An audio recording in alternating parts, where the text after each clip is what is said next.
Hello दोस्तों, कैसे हैं आप लोग। तो इस वीडियो में हम बात करेंगे कि कैसे किसी मॉक को अटेम्प्ट करने का सही तरीका क्या होना चाहिए, किसी मॉक को कैसे अटेम्प्ट करना चाहिए, किस सीक्वेंस में करना चाहिए, कौन से क्वेश्चंस को पहले करना चाहिए, कौन से क्वेश्चंस को बाद में करना चाहिए। तो सबसे पहले मैं दिखा देता हूँ कि IBPS क्लियर का दिया था मैं लाइव मॉक। तो उसका स्कोर जो आया है और उसी के अनुसार मैं बताऊँगा एनालिसिस करके कि कैसे मॉक को अटेम्प्ट करना चाहिए। ये IBPS PO का दिया था, इसकी बाद में बात कर लेंगे।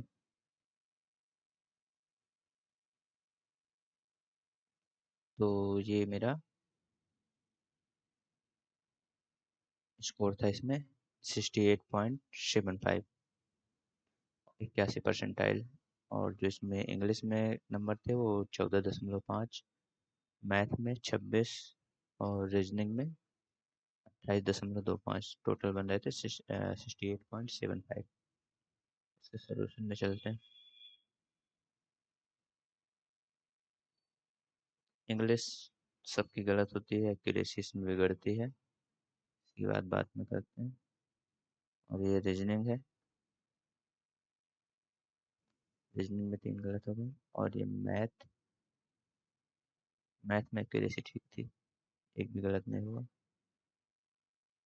ये है। तो अब इसमें मैं कुछ इसमें बनाया हुआ हूँ जिससे देख लेंगे। सबसे पहले कि मॉक को कैसे अटेम्प्ट करना चाहिए। तो अब दो मॉक हैं, एक IBPS क्लर्क का, एक IBPS PO का। तो इस वाले वीडियो में बात करेंगे IBPS क्लर्क के बारे में कि IBPS क्लर्क का कैसे मॉक अटेम्प्ट करना चाहिए, क्योंकि दोनों को मॉक को अटेम्प्ट करने की स्ट्रेटजी अलग होती है। और एक ही स्ट्रेटजी से जाओगे तो इसमें भी कम मार्क्स आएगा, इसमें भी कम मार्क्स आएगा। तो अब डिफ़िकल्टी लेवल जो होता है वो IBPS PO एग्ज़ाम है, वो PO लेवल का है, तो ये इसका लेवल ज़्यादा होता है। और ये क्लर्क लेवल का है, इसका लेवल कम होता है। तो इसको अटेम्प्ट करने की स्ट्रेटजी अलग होती है, इसको अटेम्प्ट करने की स्ट्रेटजी अलग होती है। तो वो भी 3 सब्जेक्ट हैं, इंग्लिश, रीजनिंग और मैथ। तो अब इंग्लिश के बारे में बात कर ली। इंग्लिश में क्या करना होता है कि सब ज़्यादा अटेम्प्ट तो करने हैं, लेकिन एक्यूरेसी का बहुत ध्यान रखना है। मेन चीज़ इसमें एक्यूरेसी है, अगर एक्यूरेसी ख़राब हो गई तो मार्क्स कम आ जाएंगे। तो एक्यूरेसी के साथ में करना है और ज़्यादा से ज़्यादा अटेम्प्ट करना है। ज़्यादा अटेम्प्ट करने का मतलब ये है कि किसी क्वेश्चन में हम लोग को अटक के नहीं रह जाना है, स्किप करना आना चाहिए, स्किप करना सीखना पड़ेगा। तो किसी भी क्वेश्चन में ज़्यादा टाइम देना नहीं, स्किप करना है। और उसके लिए क्या है कि सीक्वेंस सब, और ज़्यादा टाइम लगता है किस में है, तो उसके लिए पहले सीक्वेंस देख लेते हैं, किस सीक्वेंस में सॉल्व करना है। सबसे पहले हम पैसेज जो आएगा ना उसको सबसे लास्ट में देखना है, क्योंकि पैसेज में 6 से 7 क्वेश्चंस होते हैं और पैसेज काफ़ी बड़ा होता है। पैसेज जैसे कि इसमें ये है, अब 6 नंबर से लगा करके 13 नंबर तक क्वेश्चन है। तो ऐसे हम लोग को देखना होता है। सबसे पहले पहले नंबर पे गए, अगर इंग्लिश को अटेम्प्ट करने के लिए पहले नंबर पे गए, और फिर देखा कि ये तो एरर वाले हैं, तो ठीक है एरर वाले कर लेंगे। फिर यहाँ पे सीधे 6 नंबर पे चले जाओ, फिर ऐसे 11 पे, फिर 16 पे, ऐसे स्किप करने। एक एक स्किप करोगे तो बहुत टाइम लग जाएगा। तो ऐसे करके स्किप करना है और फिर देख लेना है कि कौन से क्वेश्चन करना है। तो ये पैसेज है यहाँ से। इस पैसेज को करने के लिए कम से कम देखो यहाँ पर 3 मिनट लगा फिर सिर्फ पढ़ने में। तो सबसे पहले इसको पढ़ना पड़ेगा, जब इसको पढ़ोगे तभी तो उसका आंसर दे पाओगे ना। तो इसको पढ़ने में टाइम लगेगा। और स्टार्टिंग में अगर 3 मिनट दे दिए, 20 मिनट का होता है हर एक सेक्शन, 20 मिनट के 20 मिनट के 20 मिनट के। तो स्टार्टिंग में अगर इसमें 3-4 मिनट दे दोगे और यहाँ पर एक भी क्वेश्चन के आंसर नहीं लगाओगे, तो अंदर से एकदम डिमोटिवेशन आएगा कि अभी तक इतना टाइम हो गया, मेरा एक भी क्वेश्चन सॉल्व नहीं हुआ। तो सिर्फ तुम आगे और जाओगे, जल्दी जल्दी क्वेश्चंस करोगे तो गलत हो जाएंगे। इसलिए पैसेज को सबसे लास्ट में सिलेक्ट करना है। स्टार्टिंग में पैसेज मिल जाता है, तुरंत उसको स्किप करके आगे जाना है। ठीक, तो पैसेज को सबसे लास्ट में करना है ये। और पैराजम्बल जो होता है उसको भी फर्स्ट टाइम में पैराजम्बल को स्किप कर दे। पैराजम्बल यानी कि अभी इसमें देखते हैं, ये जो है जिनको फ्रेम में लगाना होता है ABCD की फॉर्म में, तो इसको भी हमको सबसे लास्ट में ही करना है, क्योंकि ये भी इसमें भी कभी कभी तो ये सही बन जाता है लेकिन कभी कभी नहीं फंसता। तो हम लोग अरेंज करते रहते हैं कि पहले A आएगा, नहीं B आएगा, C आएगा, ऐसे ऐसे कर करके बहुत बार देखते हैं, इसमें बहुत ज़्यादा टाइम लगा देते हैं। तो इसको भी सबसे लास्ट में करना है। ठीक है, पहले जंबल को भी सबसे लास्ट में करना है। मतलब कि इंग्लिश में क्या करना है कि सबसे पहले जो पैसेज आएगा उसको स्किप कर देना है, उसको सबसे लास्ट में करना है। और जो पैरा जंबल आएगा उसको भी नहीं पहले करना है, उसके अलावा जितनी चीज़ें आएंगी उनको करना है। जो उसके क्योंकि मार्क्स सब में एक एक मिलना है, तो 3 मिनट 4 मिनट पहले वेस्ट करने के बजाय हम लोग पहले जो एक एक नंबर वाले मार्क्स हैं उनको ले लेंगे। उसमें से जैसे ये वाले क्वेश्चंस होते हैं,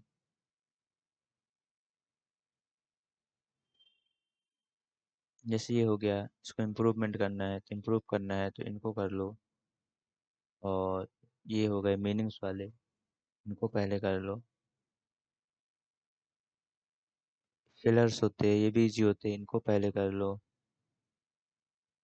फिर इसके बाद सबसे लास्ट में सबसे लास्ट में इसमें फिर सबसे लास्ट में मतलब सेकंड लास्ट में इसको पहले इस पैराजम्बल में आएंगे और इनमें सबसे पहले दिए देखेंगे फर्स्ट सेंटेंस कौन सा बन रहा है, फर्स्ट सेंटेंस बन जाएगा। और कभी कभी क्या होता है कि इनमें ये 26 से 30 तक दिए ना, तो इसको एक बार इसको पूरों को ऐसे देख लो। तो उसमें क्या होता है कि कभी कभी हम लोग को लास्ट में सीक्वेंस दिया रहता है कि कौन सा सही ऑर्डर है, तो उसमें ए बी सी डी सबका क्रम दिया होता है, तो उससे हम लोग को आइडिया मिल जाता है। तो एक बार इसको पूरा देख लेना चाहिए, 26 से 30 तक दिया तो 26 से 30 तक एक बार स्किप करके देख लेना। अगर वो सीक्वेंस दिया तो उस सीक्वेंस के अनुसार ही करेंगे, फिर बाद में इनके हम सब क्वेश्चंस के आंसर दे देंगे। और सबसे लास्ट में जाएंगे पैसेज में, और पैसेज में भी एक बार पैसेज को स्पीड के साथ पढ़ लेंगे। फिर इसके बाद क्वेश्चंस में आएंगे, और क्वेश्चंस में भी सबसे पहले ऐसे वाले क्वेश्चंस नहीं करेंगे, इनवर्ट वाले। सबसे पहले हम लोग करेंगे टोन हो गई, जैसे ये कर लेंगे।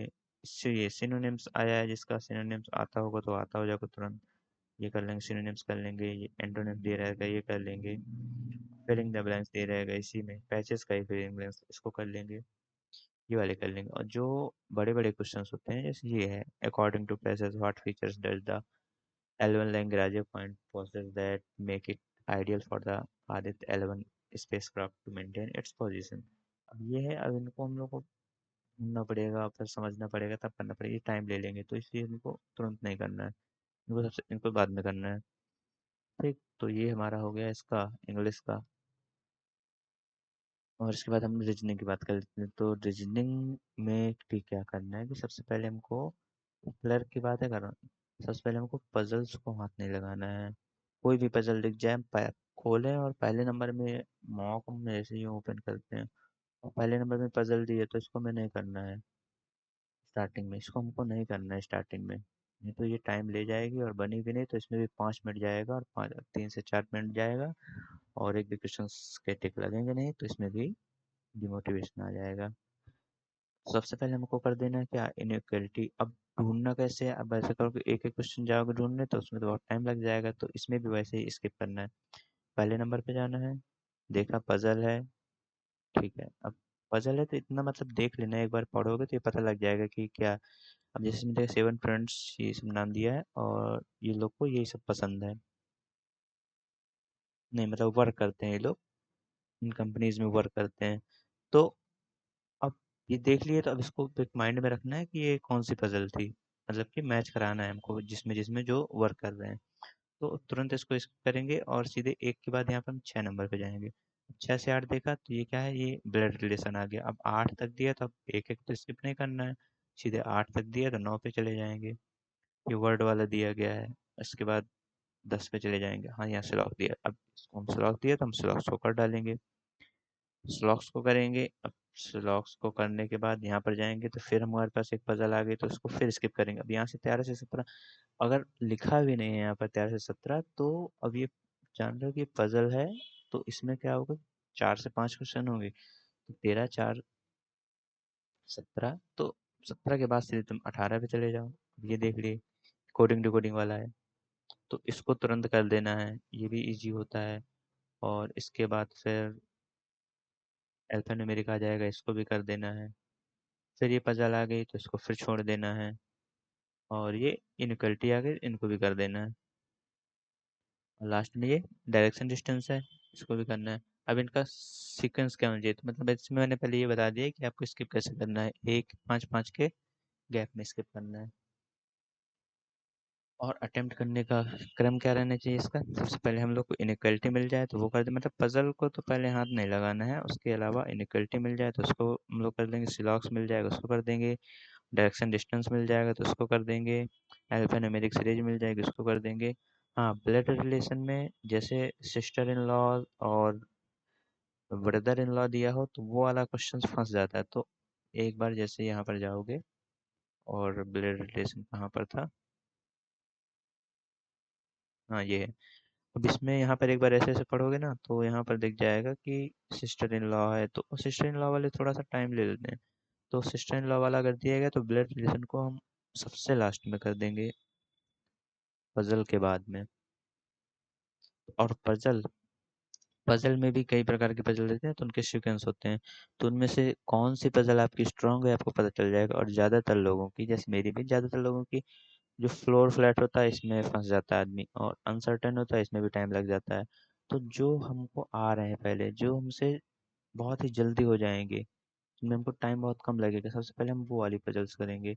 तो उसमें क्या आएगा, जैसे डिजिग्नेशन बेस्ड रहते हैं, जैसे कि दिया रहता है ना कि मेजर है, जनरल है, जनरल है, और ये सब है, तो सीक्वेंस दिया रहता है, तो उनको हम लोग को सेट करने में बहुत आसानी रहती है, तुरंत हो जाता है। तो सबसे पहले मुझको अगर मिलता है चार, 3 से 4 पजल हैं, उनको सबको देख लेना होता है। जैसे इसमें 3 से 4 पजल है तो उनमें सबसे पहले देख लेंगे, अब ये मैच करने वाली है, और फिर ये एलिमेंट्स इन्होंने पाया ये भी मैच ही करने वाला है,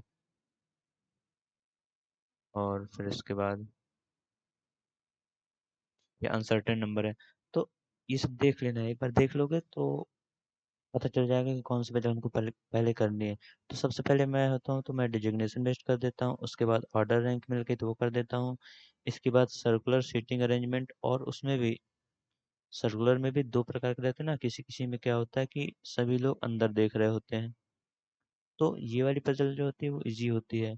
और किसी किसी में क्या होता है कि सब लोग अंदर नहीं देख, कुछ लोग अंदर देख रहे हैं, कुछ लोग बाहर देख रहे हैं, फिर कुछ लोग अंदर कुछ लोग बाहर, तो इसमें हम लोग को टाइम लग जाता है थोड़ा सा। तो ये वाली अगर आती है तो इसको नहीं करना, पहले इसको बाद में करना है।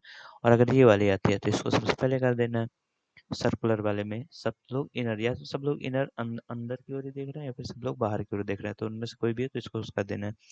रेक्टेंगुलर में भी ऐसे सेलेक्ट कर लेना। फ्लोर फ्लैट, इसमें कंफ्यूजन होता है क्योंकि फ्लोर से रहता है इसमें, और इसमें इधर ये इनको बोला जाता है फ्लोर,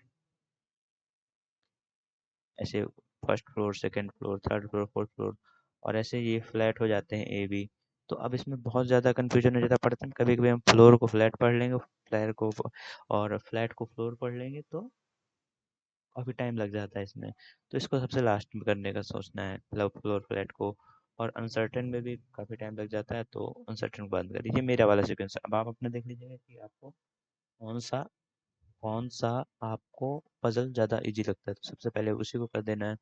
तो मेरे अकॉर्डिंग तो सबसे पहले डिजिग्नेशन बेस्ट करो, फिर ऑर्डर रैंक करो, फिर सर्कुलर कर लो, फिर रेक्टेंगुलर अगर आए तो, फिर लास्ट में फ्लोर फ्लैट और अनसर्टेन। तो ऐसे सेकंड में करोगे तो आपका काफ़ी तेज़ी के साथ हो जाएगा, काफ़ी जल्दी हो जाएगा, और सभी क्वेश्चंस को एक ही मार्क्स मिलना है। तो कहीं भी अगर इनमें भी कोई भी पजल एक बार लगाया, एक बार में अगर फंस रहा है तो उसको, उसमें तुम्हारा 2 मिनट लगा होगा या 1.5 मिनट लगा होगा, तो उसको तुरंत स्किप करना है, उसके बाद दूसरे वाले पजल पे जाना है। ये नहीं कि इसी पजल पे अब डिजिग्नेशन भेज दिया तो इसी को करने में लगे हुए हैं पूरे टाइम पे, और टाइम निकल गया पूरा। नहीं, ऐसा नहीं करना है, सबसे पहले इसको करना है, अगर एक बार में बन गया तो ठीक है, नहीं बना तो इसको स्किप करो, दूसरे वाले पे जाओ, इसको बनाओ। मतलब टाइम को वेस्ट नहीं करना है एक भी। और फिर इसके बाद हम आ जाते हैं क्वांट में, यानी मैथ। मैथ में सबसे पहले हमको सिंपलीफिकेशन ही करना है, इसमें तो ढूंढ के करना है, कैसे भी मिले भाई, 5 5 के गैप पे जाना है, मिल जाएगा। और ये सिंपलीफिकेशन करना है, अप्रॉक्सीमेशन करना है, और फिर इसके बाद मिसिंग नंबर सीरीज ढूंढनी है, वो करनी है। मिसिंग नंबर सीरीज में क्या करना है, मिसिंग नंबर सीरीज आएगी तो करनी है पहले, अगर रॉन्ग नंबर सीरीज आएगी तो उसको नहीं करनी। मिसिंग नंबर सीरीज यानी कि ऐसे ऐसे दिए रहेंगे ना, जैसे इसमें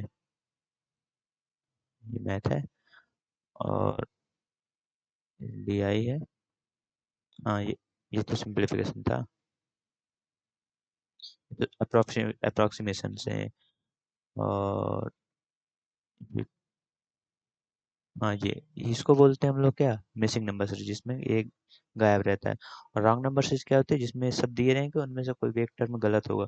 तो जो रॉन्ग नंबर सीरीज होती है वो थोड़ी सी, उसको उसको सॉल्व करना थोड़ा सा टाइम ज़्यादा लेता है, उसको सॉल्व करने में थोड़ा टाइम ज़्यादा लगता है। तो इसलिए सबसे हम लोग को ये करना है, अगर मिसिंग नंबर सीरीज आती है तो उसको पहले करना है, अप्रॉक्सीमेशन पहले कर लेंगे, सिंपलीफिकेशन अप्रॉक्सीमेशन, फिर मिसिंग नंबर सीरीज, इसके बाद क्वाड्रेटिक इक्वेशंस कर लेंगे। क्वाड्रेटिक इक्वेशंस इजी होते हैं तो क्वाड्रेटिक इक्वेशन कर लेंगे। फिर इसके बाद हम लोग डीआई में जाएंगे, और डीआई में भी दो डीआई या तीन डी, दो डीआई दिए रहेंगे मिनिमम, दो डीआई। तो उसमें भी एक डीआई होगी वो इजी होगी, और जो एक डीआई होगी वो हार्ड होगी।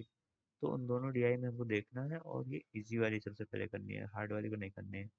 पहले इजी वाली करनी है, एक एक ही करनी है, दो में से एक पहले करोगे इतना टाइम नहीं रहता, एक करोगे, एक के बाद फिर बाद में अगर टाइम मिलेगा तब इसको हम टच करेंगे, नहीं तो इसको नहीं करेंगे। तो इसके बाद फिर simplification, missing number, quadratic, DI, then wrong number series, और अर्थमेटिक को सबसे लास्ट में। और उसमें से भी सभी अर्थमेटिक जरूरी नहीं, जो जो टॉपिक तुमने पढ़ा है क्वेश्चंस को देख करके लग रहा है, जैसे कि अगर एस आई सी आई है, अगर एस आई सी आई नहीं पढ़ा है या क्वेश्चंस नहीं आते हैं तो उसको तुरंत स्किप कर दो, आगे जाओ। टाइम एंड वर्क के क्वेश्चन मिलेंगे उसको कर लो, और स्पीड एंड डिस्टेंस के मिलेंगे तो उसको कर लो। तो जो जो तुम टॉपिक तुमने पढ़ा हुआ है उनको पहले करना है, बाद में जो नहीं पढ़ा उसमें सॉल्व करना है। तो ये सीक्वेंस रहेगा। अब वीडियो काफ़ी लंबा हो गया है, तो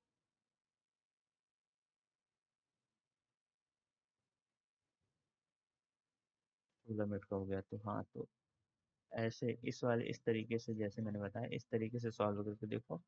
और अगर इस तरीके से मॉक को दे करके देखो, और अगर इसमें से नंबर बढ़ता है तो बहुत अच्छी बात है।